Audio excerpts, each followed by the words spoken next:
జాతీయ ఆదాయానికి సంబంధించిన ముఖ్యమైన ప్రశ్నలు. స్వతంత్రానికి పూర్వం జాతీయ ఆదాయాన్ని తొలిసారిగా లెక్కించిన వారు దాదాబాయ్ నౌరోజీ. దాదాబాయ్ నౌరోజీ అంచనాల ప్రకారం 1867-68 సంవత్సరానికి జాతీయ ఆదాయం 340 కోట్లు మరియు దేశ తలసరి ఆదాయం రూ. 20గా అంచనా వేశారు. నెక్స్ట్ క్వశ్చన్, జాతీయ ఆదాయాన్ని శాస్త్రీయ పద్ధతిలో లెక్కించిన వారు ఎవరు? వికే.ఆర్వి రావు. నెక్స్ట్ క్వశ్చన్, హిందూ రుద్రీడు అనే పదాన్ని 1978లో ఏ భారతీయ ఆర్థికవేత్త రూపొందించారు? ప్రొఫెసర్ రాధాకృష్ణ. నెక్స్ట్ క్వశ్చన్, వికే.ఆర్వి రావు ఆర్థిక వ్యవస్థను ఎన్ని రకాలుగా విభజించారు? 2 రకాలు. 1 వ్యవసాయ రంగం, 2 కార్పొరేషన్ రంగం. నెక్స్ట్ క్వశ్చన్, 2011-12 ఆధార సంవత్సరం ఏ కమిటీ సిఫారసు మేరకు 2015 జనవరి 1 నుంచి తీసుకున్నారు? కె. సుందరం కమిటీ. నెక్స్ట్ క్వశ్చన్, సిఎస్ఓ మరియు ఎన్ఎస్ఎస్ఓ కలిపి ఏ సంవత్సరంలో ఎన్ఎస్ఓగా ఏర్పాటు చేశారు? 2019 మే 23న.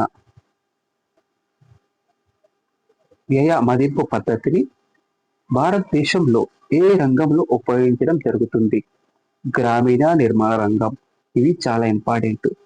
గ్రామీణ నిర్మాణ రంగంలో మాత్రమే వ్యయ మదింపు పద్ధతిని భారతదేశంలో ఉపయోగించడం జరుగుతుంది. నెక్స్ట్ క్వశ్చన్, జాతీయ ఆదాయ అంచనా కమిటీ సభ్యులు ఎవరు?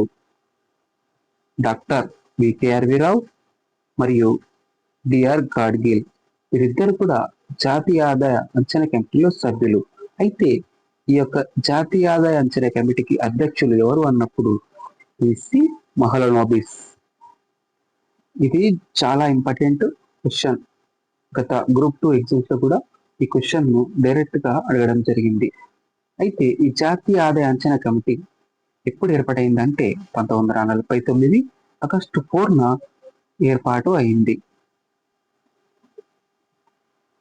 Next question, national statistical office NSO ఏ మంత్రిత్వ శాఖ కింద పనిచేస్తుంది? స్టాటిస్టిక్స్ అండ్ ప్రోగ్రామ్ ఇంప్లిమెంటేషన్ మంత్రిత్వ శాఖ. దీన్నే మోస్తే అని కూడా షార్ట్ కట్ లో పిలుస్తారు. ఇది మనకు చాలా ఇంపార్టెంట్. నెక్స్ట్ క్వశ్చన్, జాతీయ ఆదాయాన్ని కొలిచే సమయంలో మధ్యంతర వస్తువులు జాతీయ ఆదాయంలో ఎందుకు చేర్చబడలేదు?